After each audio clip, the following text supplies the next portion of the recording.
자, 이제 교육과정 A 한번 보도록 하시겠습니다. 네. 자, 보시면 이제 1번에 가를 읽고 동그라미 1에 기억의 사례 한 가지를 제시하고 니은의 사례로 단문 한 가지를 제시하시오. 이렇게 돼 있는데, 자, 여기 이제 기억의 사례 보시면 실질 형태소와 이제 단어라고 하는 것은 문법상 뜻과 기능을 가진 언어의 최소 단위. 뭐 꽃, 나무. 이거 형태소로 예를 들면 나무가 있어요. 그죠? 나무가 있어요. 형태소로 얘를 중간에 이렇게 나눕니까? 안 나누잖아요. 그래서 단어는 이렇게 이제 나눠지지 않아요. 그래서 최소 단위예요. 그렇죠? 만약에 뭐 나무를 심자. 예를 들면 나무를 심자. 이렇게 됐어요. 자, 그럼 이 형태소 어떻게 나눕니까? 형태소 나눌 때, 자, 이거 너무 쉽죠? 나무. 얘는 단어는 안 잘린단 말이죠. 조사를 심자면 어떻게 그어야 되죠, 그렇죠? 심다하고 지금 이제 기본형 이렇게 동사의 어간이 심이잖아요, 그렇죠? 이렇게 되는 거죠. 자, 그래서 이 단어는 안 잘려요. 단어는 나무.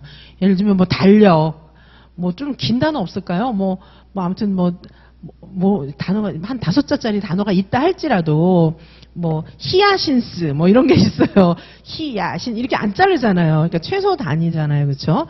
자, 그래서 최소 단위를 의미하는 거예요. 자, 이해가시죠? 이게 무슨 말인지.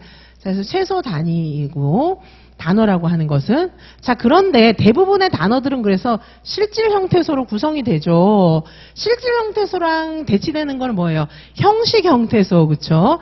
실질 나무를 했을 때 나무는 실질 형식은 를 이렇게 되는 거잖아요. 그래서 대부분의 실질 형태소지 단어가 형식 형태소인 거는 없잖아요. 꽃 뭐 얘는 분명히 뜻이 있고 의미가 분명히 담겨 있잖아요.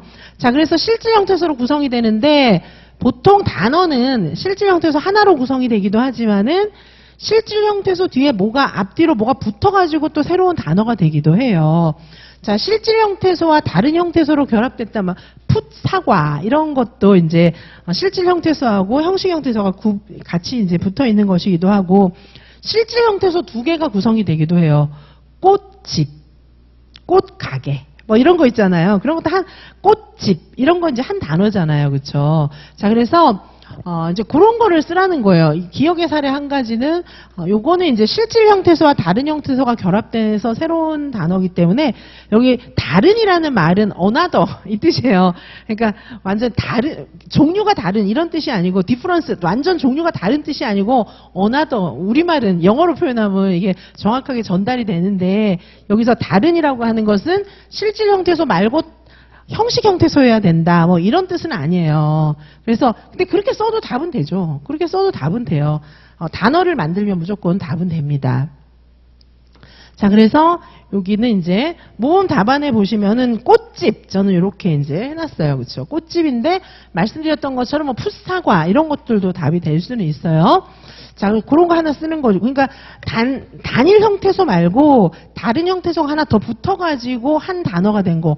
그 사례면 무조건 다 답이 되고요. 그 다음에 이제 동그라미 2에다가는 니은의 사례. 니은은 뭐예요? 의문론, 니은 어디 있습니까? 니은은 문장. 자, 그래서 문장을 쓰는 건데 문장 중에서 단문을 쓰는 거니까 너무 쉽죠. 주어 동사 이렇게 하나로 구성되어 있는 게 단문이고 복문은 문장이 엄청 길어갖고 그 안에 문장이 또 들어있는 거 이런 게 복문이잖아요. 단문은 저기 제 답에는 나는 집에 간다 이렇게 되어 있거든요. 뭐 너무 많은 것들을 이제 써볼 수가 있어요. 자, 해설은 좀 이따 보도록 하고 그 다음에 2번 보시면은 아래의 밑줄 친 단어를 나의 디귿 사례로 고쳐서 제시하는 건데 자, 의문론의 단위는 음소, 음절 단어로 이루어지는 거예요. 그래서 이게 이제 소리, 이게 음소는 최소 단위의 소리예요. 최소 단위의 소리. 근데 선생님들께서 저 개인지도 하면서 보니까 막 질문을 많이 하시더라고요. 아니, 음소라고 하면 기역, 니은, 디귿, 아야, 어연데 이거 글자인데 이게 왜 소리예요? 이러시더라고요. 근데 이게 이제 표시를 이렇게 하는 거고요. 예를 들면 곰 이렇게 썼어요. 곰 이렇게 썼으면 이게 지금 음소가 3개잖아요. 기역, 오, 미음 이렇게 음소가 3개잖아요. 이게 소리예요. 소리. 뭐냐면 이게 그죠? 발음 기호로 쓰면 기억의 소리값이 그예요. 그쵸? 이거고, 그 다음에 오는 이게 발음 기호로 하면은 뭐 요런 걸 우리 말은 이거하고 이런 거하고 뭐 크게 차이가 없잖아요. 그쵸? 영어는 차이가 있어요. 오하고 오우하고 오하고 차이가 있거든요. 영어는. 근데 우리말은 뭐 이게 지금 약간 트인 거. 그쵸? 우리말은 이거하고 크게 차이가 없어요. 이 구분 안 하잖아요. 우리는. 그쵸? 구분 안 하기 때문에 이거는 곰이라고 하는 것은 오는 오라는 음가를 갖고 있는 거예요. 미음은 뭐예요? 미음은 무라고 하는 이 음가를 갖고 있는 거거든요. 표기를 이렇게 할 뿐이 영어로 이렇게 안 쓰고 이제 표기를 이렇게 할 뿐인데 그래서 그옴 이렇게 되는 거예요. 그오옴 미음 이게 같이 합해갖고 곰이 되는 거거든요. 그래서 애들이 음소를 인식한다는 것은 이 소리값을 아는 거예요. 활자에 담겨있는 소리값을 아는 거기 때문에 음소라고 하는 것은 이게 소리를 낼 수 있는 최소의 단위예요. 활자에 담겨있는 최소의 소리 단위를 의미하는 거예요. 자, 그래서 이제 이 음소고, 이걸 알아야 글자를 읽을 수 있는 거예요. 그러니까 선생님들도 은연중에 그걸 아니까 글자를 다 읽을 수 있는 거거든요. 자, 그 다음에 이제 음절이 있잖아요. 음절은 글자 한자. 한글은, 그래서 선생님들께서 한글은 기억 이 자체로는, 영어는 K도 크크 이렇게 하니까는 여기 소리값이 있어 이렇게 아는데 우리는 기억 따로 안 쓰잖아요. 그러니까 이게 글자지 무슨 소리예요. 그런 소리가 이제 그래서 나오는 거예요. 영어하고 좀 다른 거거든요. 자, 그래서 음절은 한자씩이고 그럼 단어는 뭔가? 단어도 여기 의문인식, 의문론이잖아요. 그래서 이거는 단어를 읽는 소리를 이야기하는 거예요. 그래서 음소와 음절이 합쳐져 갖고 하나의 단어가 되잖아요. 그런 걸 의미하는 거거든요. 근데 의문론적인 단어에는 문법적 단어와 차이가 있어요. 자, 그래서 여기는 물개가 이렇게 안 하잖아요. 그렇죠? 그래서 이거는 뭐냐? 물개. 이렇게 하잖아요. 물개. 이렇게 얘기하죠. 그다음에 여기도 이 단어는 아니지만은 물개가 밥을 먹는다. 이렇게 읽지 않잖아요. 물개가 밥을 먹는다. 이렇게 쓰잖아요. 그죠? 요게 의문론상에 요 단어나 문장이 조금 다르게 나오는 거예요. 그렇죠? 의문론상에서는.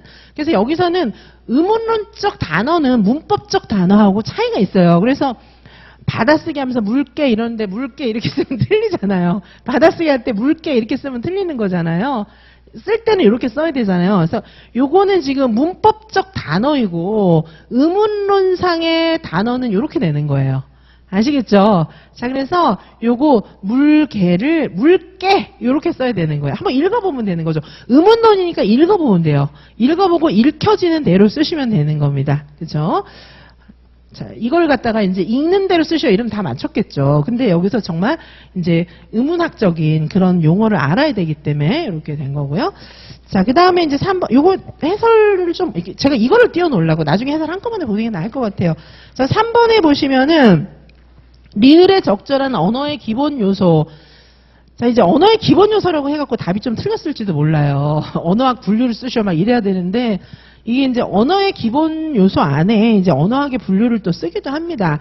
자, 그래서 여기 보시면 유아가 리을 지식을 가지고 있다는 것은 여기까지는 잘 모를 수 있는데 표현하고자 하는 말을 언어 규칙에 따라 적절하게 배열하고 구성한다. 문장을 배열하고 구성한다는 뜻이거든요. 자, 그래서 요거는 이제 구문론 뜻입니다. 자, 유아가 구문론 지식을 갖고 있어야 단어나 이런 것들을 적절하게 배열해서 문장을 만들 수가 있는 거예요. 그게 이제 구문론입니다. 구문론. 그리고 민수는 존댓말 짓기 놀이를 하면서 아버지가 가방에 들어가셨다. 이렇게 얘기를 하고 있어요. 자, 보시면 요거를 이제 그 의미론 측면에서 설명하라고까지 힌트를 줬어요. 문제에서는. 그렇죠? 의미로는 어떤 거예요? 의미로는 자, 우리가 구문론은 문장을 제대로 구성하는 거거든요. 영어하고 한국말하고 문장 구성 순서가 다르잖아요. 자, 아버지가 가방에 들어가셨다. 이게 구문론적으로는 맞아요. 맞잖아요. 아버지가, 만약에 가방이 아니고 방이면은 아버지가 방에 들어가셨다. 이런 말 되잖아요. 그래서 이게 구문론적으로는 말이 되는 거거든요. 근데 의미론적으로 말이 안 되잖아요. 그래서 이게 이제 특별한 상황 외에는 뭐 예를 들면 뭐 환상동화 속에 있는 막 커다란 가방 모양에 들어가고 이런 의미면은 모르겠는데 일반적으로는 이게 말이 안 되잖아요. 그래서 이거는 문법적으로는 맞아요. 구문론적으로는 맞지만 이건 의미론적으로 부적절한 거예요. 의미가 틀린 거예요. 의미론은 이런 걸 다루는 학문입니다. 자, 그 다음에 여기 이제 은정이는 담임 선생님께 달려가서 선생님 동생반 지율이께서 발을 다치셨습니다. 이랬어요. 자, 이거는 화용론 측면에서 이걸 이제 설명하라고 했는데 이거는 뭐예요? 화용론은 실제 언어를 사용하는 그런 맥락을 얘기하는 거잖아요. 그래서 이게 존댓말을 쓰는 건 좋은데 지금 화자와 청자에 따라서 존댓말은 달라지잖아요. 원장 선생님이 더 어른이잖아요. 그럼 우리말의 실제 사용 화법은 이렇게 되는 게 아니라 선생님, 원장님이 아니고 담임 선생님인데 선생님 동생반 지율이가 발을 다쳤어요. 이렇게 얘기해야 되잖아요. 예를 들면은 여기 이제 친구한테 가서 이제 담임 선생님이 다친 걸 얘기를 할 때는 야, 지율아, 우리 선생님께서 다치셨어. 이렇게 얘기하는 게 맞는 거잖아요. 그래서 요거는 지금 이제 화용론 쪽에서 다시 설명을 하자면 여기 답에 있는 것처럼 사회적 맥락에서 말하는 사람과 듣는 사람의 관계에서 적절한 문장으로 이야기해야 되는 것이 화용론의 측면이에요. 자, 그래서 말하는 맥락에 따라서 이게 맥락, 관계 이런 것들을 의식하는 것이 화용론의 의미입니다. 이렇게 이제 쓰시는 게 답이 되고요. 자, 여기 이제 다 봤으니까 해설지를 보시면은 자, 단어와 문장 보도록 하시겠습니다. 자,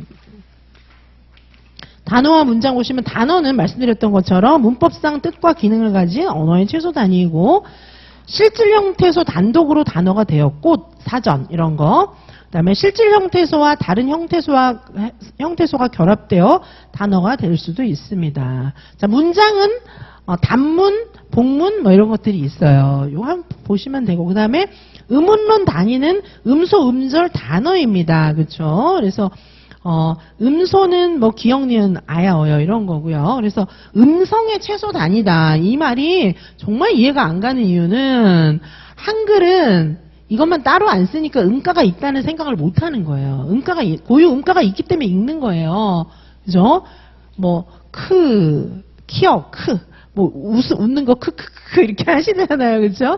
키역이 예를 들면은 영어로 K, 뭐, 이렇게 해놓으면 이게 음가가 있다는 거를 아는데, 여기 음가가 있는 거예요. 음가가 있기 때문에, 뭐, 키역에다가 아 붙이면 이게 해서 카, 이렇게 되는 거거든요. 그래서 요거는 음소라고 하는 것은 의미를 변별한 음성의 최소 단위를 이야기하는 거예요. 그쵸? 자, 그리고 이제 음절이고, 그 다음에 단어는, 의문론적 단어. 여기서 단어는 의문론적 단어를 이야기하는 거예요. 자, 우리가 의문인식이라고 할 때, 의문이라 하면 음소, 음절, 단어를 이야기하는 거잖아요. 그런데 의문론에서 의문인식이라고 할 때의 단어는 의문론적 단어이고, 요거는 문법적 단어하고는 차이가 좀 있어요. 그래서, 한 단어 단위를 애들이 인식할 수 있는 거예요. 물개. 뭐 이렇게 인식할 수가 있는 거예요. 단어를. 그리고 물개 이러지 않고 물개 이렇게 그렇죠? 발음하고 이제 그래서 요런 음소가 모여서 음절이 되고 음절이 모여서 단어가 되고 요런 걸 인식할 수가 있어야 되는 거예요.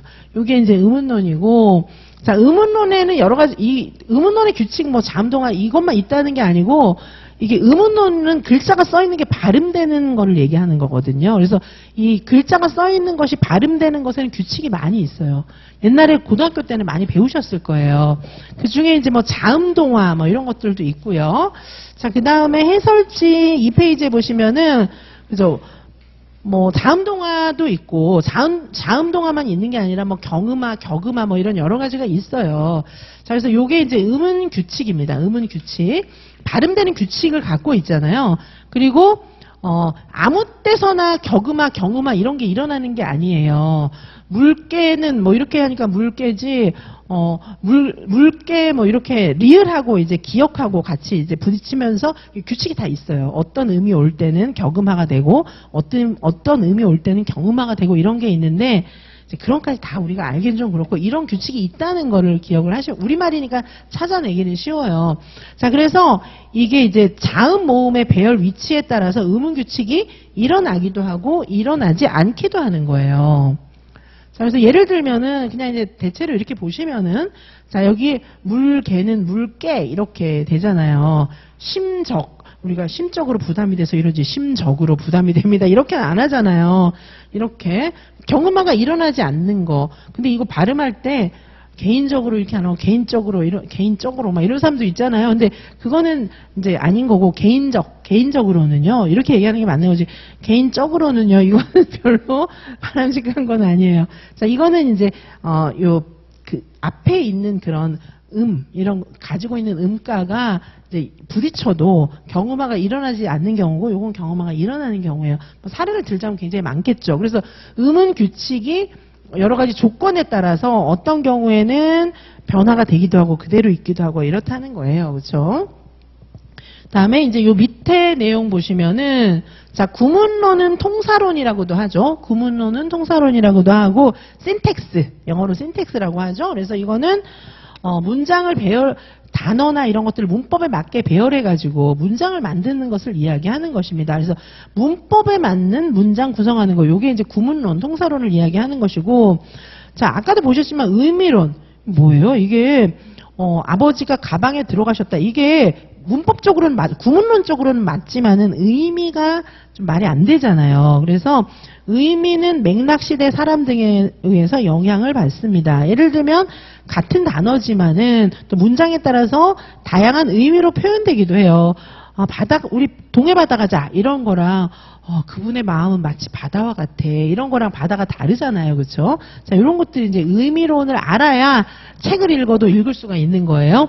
자, 그 다음에 화용론은 사회적 맥락에 적합한 의사소통을 위해서, 화용론이라고 하는 것은 의사소통을 위해서 언어를 적절하게 사용하는 규칙을 다루고 있는 거예요.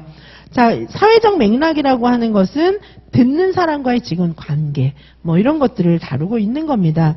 예를 들면 화용론, 옛날에 막 조선시대 때 사용했다고, 어머님 그렇게 하였사옵나이다, 막 이렇게 얘기를 하면은 그게 옛날에는 맞는데 지금은 말이 안 되잖아요. 뭐 나는 세잔이라 막 이러면 그렇죠? 저 사람 이상한 사람이구나 이렇게 되는 거잖아요. 옛날에 조선시대 때 세자가 그렇게 얘기하는 건 말이 되는데 그걸 보고서 이제 드라마를 보고 애가 막 그거에 너무 혹해가지고 이제 막 그렇게 말을 하고 있으면은 얘는 화용론적으로 지금 말을 잘못 쓰고 있는 거잖아요.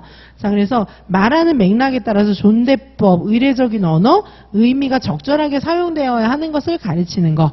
자, 그래서 선생님은 이런 환경을 자꾸 제공해 줘야 돼요. 그러니까 상황마다 맥락마다 이렇게 쓰는 말이 좀 달라지잖아요. 표현 방법도 달라지고. 자, 그런 것들을 알려줘야 합니다. 예를 들면은 안녕하세요. 그동안 잘 지내셨죠? 막 이렇게 얘기하는 게 되게 잘하는 건데, 예를 들면 장례식장 가갖고 상주한테 안녕하세요. 잘 지내셨죠? 이러면 안 되잖아요. 그러니까 그런 거 사진을 보여주면서 애들한테 이때는 뭐라고 말을 해야 되는 거니? 이렇게 물어봐야 되는 거예요. 자, 그렇게. 자, 그 다음에 이제 2번부터는 조금 빨리 볼게요. 1번이 좀 어려우셨을지도 모르는데, 자, 2번부터 빨리 보겠습니다.